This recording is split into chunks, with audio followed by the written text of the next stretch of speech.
ဒီနေ့မှာတော့ဂျပန်နိုင်ငံရဲ့ရိုးရာပုံမြင်တွေကလူကြိုက်အများဆုံးဖြစ်တဲ့တတိရှိပြီးစီလုံးမှုကိုဖော်ဆောင်တဲ့မိုမိုတာရူဆိုတဲ့မွန်မွန်ဒီတာလီကြောင်ကိုပြပြပြီးသွားမှာဖြစ်ပါတယ်။ဟိုးရှိတုန်းကဂျပန်ပြည်ရဲ့တာယာတဲ့ရွာလေးတစ်ရွာမှာတဘောကောင်းနဲ့အဖိုးနဲ့အဖွားတို့နေထိုင်ကြပါတယ်။တနေ့မှာတော့အဖွားဟာမြကမ်းဘေးမှာဝေးလျှော်နေရင်ရေစီးတဲ့မျောပါလာတဲ့အေယာမမမွန်ဒီကြီးတစ်လုံးကိုတွေ့လိုက်ရပါတယ်။အိုးမမွန်ဒီကြီးကအကြီးကြီးပါလား။အဖွားကအာဟောတုံလုံးရင်အိမ်ကိုတည်လာခဲ့ပါတယ်။အဖိုးနဲ့အတူစားဖို့အတွက်မမွန်ဒီကိုခွဲလိုက်တဲ့အချိန်မှာတော့အထဲကနေကျမ်းမာတန်ဆွမ်းပြီးချစ်စရာကောင်းတဲ့ခလေးလေးတစ်ယောက်ထွက်လာပါတော့တယ်။သူတို့ဟာခလေးလေးကိုမိုမိုတာရိုလို့အမည်ပေးပြီးတာအရင်လေးလိုပဲအဖိုးတန်စွာပြုစုပြောထောင်ခဲ့ကြပါတယ်။မိုမိုတာရိုဟာအရွယ်ရောက်လာတဲ့အခါ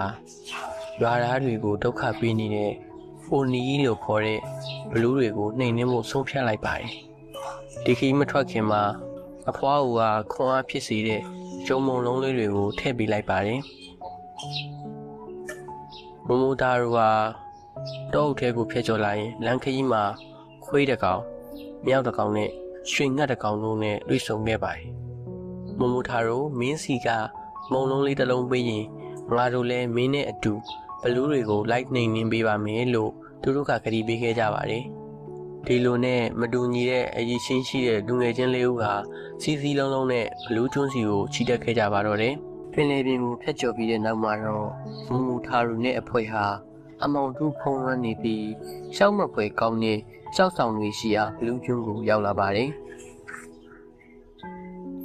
ကျွန်းရဲ့ဝင်ပေါင်းမှာခိုင်ခန့်လိုနဲ့တနကားကြီးကပိတ်ထားပါတယ်။မိုမိုတာရိုကသူ့ရဲ့ဖွဲကားတွေကိုတိုက်ပွဲဝင်ဖို့အမိန်ပေးလိုက်ပါတယ်။ပထမဆုံးအနေနဲ့ရွှေငှက်ကလေးကကောင်းကင်ရံကိုပြန်တက်သွားပြီးဘလူးတွေရဲ့ခေါင်းပေါ်ကနေ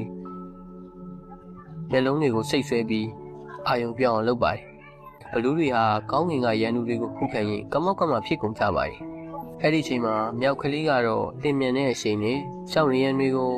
တွဲတက်သွားပြီးတော့ခိုင်ခန့်တဲ့တနကားကြီးကိုအတွင်းဘက်ကနေဖွင့်ပြလိုက်ပါတယ်။တကားပွင့်သွားတာနဲ့ခွေးကလေးကရှေ့ဆုံးကနေပြေးဝင်ပြီးဘလူးတွေရဲ့ခြေထောက်ကိုတိုက်ခဲကသူတို့ရဲ့လှုပ်ရှားမှုကိုဟန်တားလိုက်ပါတော့တယ်။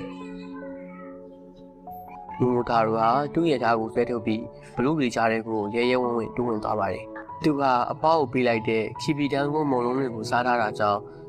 လူပေါင်း1000စာခွန်အားကိုပိုင်ဆိုင်ထားပါတယ်။ဘလူးတွေဟာသူတို့ရဲ့တန်းတုပ်ကြီးတွေနဲ့အပြန်လည်ခုခံခဲ့ပေမဲ့မိုမိုတာရိုရဲ့